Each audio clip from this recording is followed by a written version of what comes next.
ফেরাউনের ক্ষেত্রে আল্লাহ তাআলা বললেন যে soft and mild language use করো, নরম ভাষা। আমাকে উত্তর দেন, আমাদের কারেন্ট সময় আমরা যাদেরকে জালিম বলি, যাদেরকে খারাপ বলি, ফাসিক বলি, পাপাচারী, ধরেন যে আমার মতে বা আপনাদের মতে যে সবচেয়ে খারাপ পাপাচারী জালিম, ওই জালিমটা কি ফেরাউনের চেয়ে বড় জালিম? আমাদের চোখে যে জাহান্নামী, যে নিকৃষ্ট খারাপ পাপী যাকে আমি মনে করি, যদিও এরকম মনে করো সুযোগ আমাদের নাই, কে জান্নাতি কে জাহান্নামী এটা ডিসাইড করবে কে? আল্লাহ। কিন্তু আমাদের চোখে যে পাপী, যে ভুল করেছে, যে জালিম, ওই জালিমগুলো খারাপ লোকগুলো কি ফেরাউনের চেয়ে বেশি খারাপ ছিল? ছিল?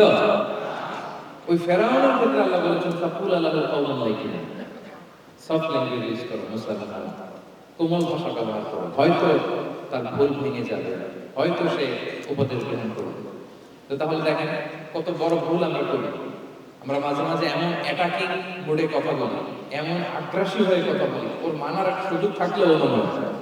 কি বলে যাও, মানার একটু ইচ্ছা ছিল, আমার এই অ্যাটিটিউডের কারণে সে আর এটা শুনবে না। এটাই মানুষের স্বভাব।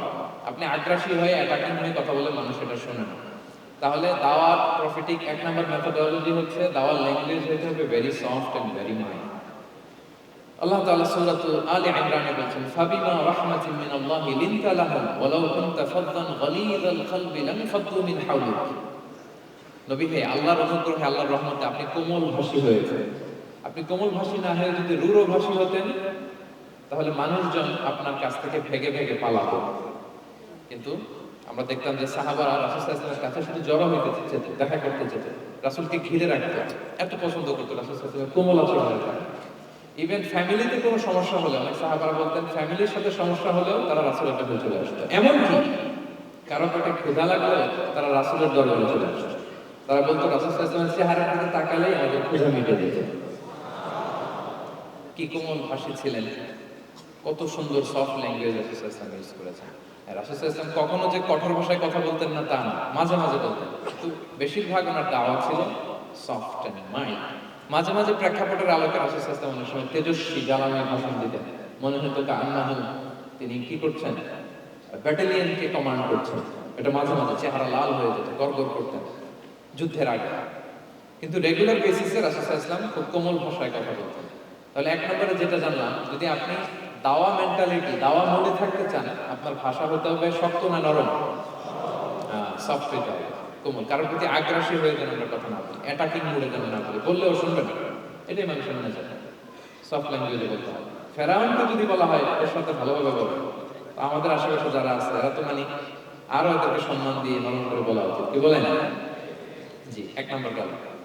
দুই নম্বর হচ্ছে দাওয়াকে ফলপ্রসূ করতে হলে রাসূল সাল্লাল্লাহু আলাইহি ওয়াসাল্লাম যেটা করতেন, শ্রোতাদের অনেক সময় মনোযোগ আকর্ষণের জন্য উনি অনেক ধরনের টুলস, অনেক ধরনের জিনিস তিনি ব্যবহার করতেন। যেমন একটা পদ্ধতি রাসূল সাল্লাল্লাহু আলাইহি ওয়াসাল্লামের ছিল, রাসূল সাল্লাল্লাহু আলাইহি ওয়াসাল্লাম মানুষের আকর্ষণ বৃদ্ধির জন্য মাঝে মাঝে প্রশ্ন ছুড়ে দিতেন অডিয়েন্সকে। Drawing attention of the listener by throwing questions.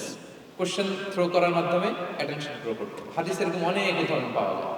একটা ছোট্ট হাদিস শেয়ার করি, সহিহ মুসলিমে এসেছে। রাসূল সাল্লাল্লাহু আলাইহি ওয়াসাল্লাম একবার সাহাবাদেরকে বললেন, ইন্না মিনাশ শাজারি শাজারাতান লা ইয়াসকুতু ওয়ারাকুহা মাসালুহা মাসালুল মুসলিম।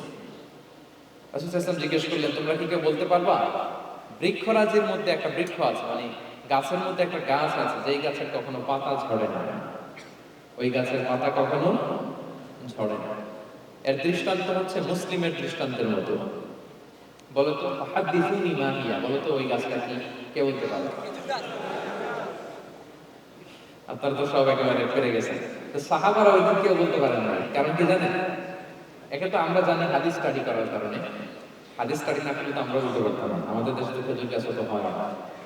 তো ওনারা কেউ বলতে পারে না, এর কারণ হচ্ছে তারা ভাবছিল প্রশ্ন যেহেতু করছে এটা যেন যেন প্রশ্ন, এটা কঠিন কোনো গাছের একটা নাম বলতে হবে।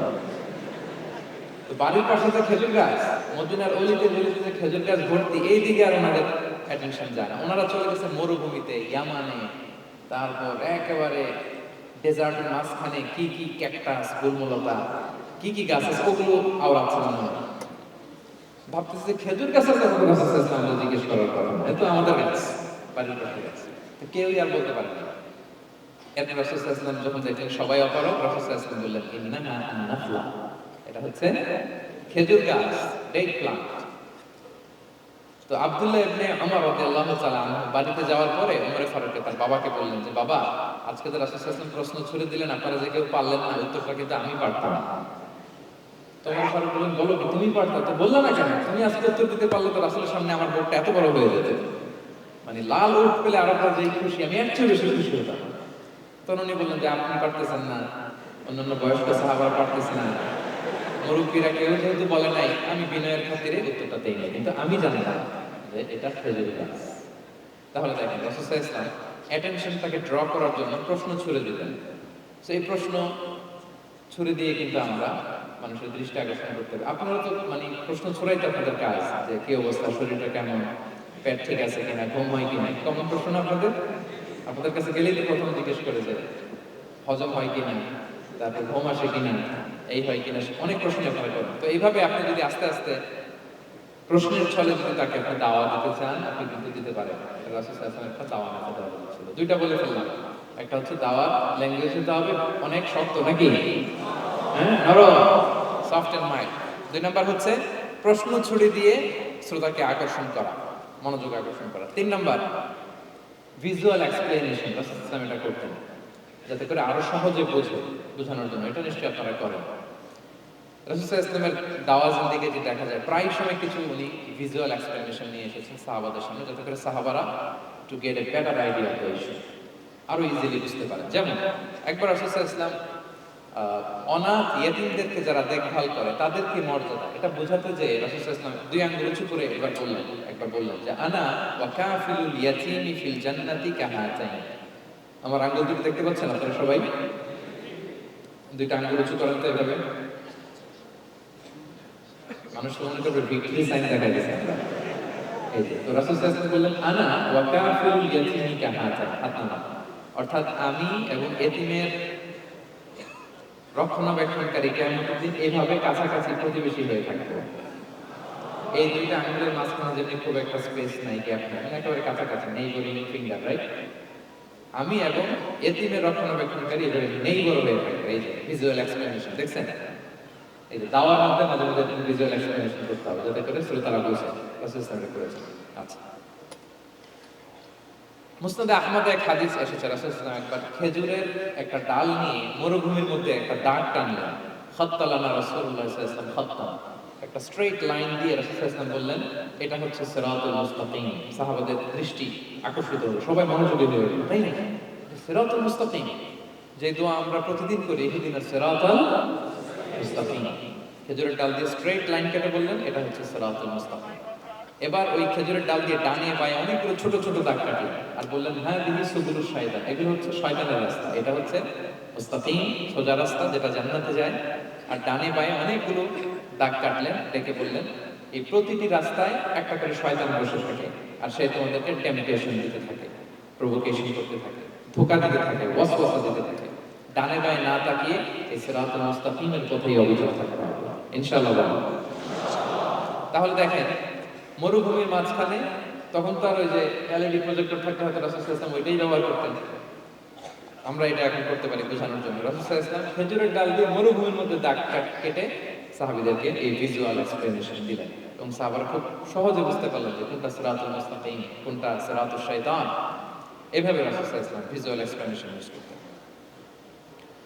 আমরা বিশ্বাসীরা যে ভাই ভাই, মুমিনরা যে ভাই ভাই, আমাদের সম্পর্ক যে কত সুদৃঢ় মজবুত, এটা বোঝাতে যে একবার রাসূল সাল্লাল্লাহু আলাইহি ওয়াসাল্লাম বললেন আল মুমিনু লিল মুমিনি কাল বুনিয়ান, বিশ্বাসীরা তাদের সম্পর্ক হচ্ছে কাল বুনিয়ান, একটা সুদৃঢ় প্রাচীরের মতো, সীসা ঢালা প্রাচীরের মতো। ইয়াশুদ্দু বা'দুহু বা'দা, যেটার এক পাশ আরেক পাশকে মজবুত করে। Strengthening one part the others, এক পার্ট আরেক পার্টকে মজবুত করে। যেমন বিল্ডিং এদিকে ভেঙে ফেললে এটা নড়বড়ে হয়ে যায়। তিনি বুঝালেন যে সুদৃঢ় প্রাচীরের মতো হচ্ছে বিশ্বাসীদের সম্পর্ক। এটা বলে ওয়াসাব্বাকা বাইনা আসাবিহি, মানে ডান হাতের আঙ্গুলগুলো বাঁ হাতের ভেতরে করে ঢুকিয়ে দিলেন, বললেন যে এরকম মজবুত। সুবহানাল্লাহ। এই যে এই হাতের আঙ্গুলগুলো এই হাতে ঢুকিয়ে দিয়ে চাপ দিলে খুব শক্ত হয় না, মজবুত হয় না? রাসূল সাল্লাল্লাহু আলাইহি ওয়াসাল্লাম বললেন আমাদের বন্ধন হচ্ছে সুদৃঢ়, সুদৃঢ় সীসা ঢালা প্রাচীরের মতো। আল্লাহু আকবার। তাহলে এই যে ভিজুয়াল এক্সপ্লেনেশন রাসূল সাল্লাল্লাহু আলাইহি ওয়াসাল্লাম বোঝানোর জন্য এই যে এরকম দাগ কাটা, কখনো এইভাবে, হাদিসে অনেক পাওয়া যায়, আমি অল্প কয়েকটা সময়ের টাইম কনস্ট্রেন্টের কারণে অল্প কয়েকটা নিয়ে আসলাম। তাহলে এটা রাসূল সাল্লাল্লাহু আলাইহি ওয়াসাল্লামের একটা দাওয়া মেথোডোলজি ছিল, বোঝানোর জন্য কত ইজিয়েস্ট ওয়েতে তিনি অডিয়েন্সের কাছে পৌঁছাতে পারেন। তিনি প্রয়োজনে ভিজুয়াল এক্সপ্লেনেশনের সহায়তা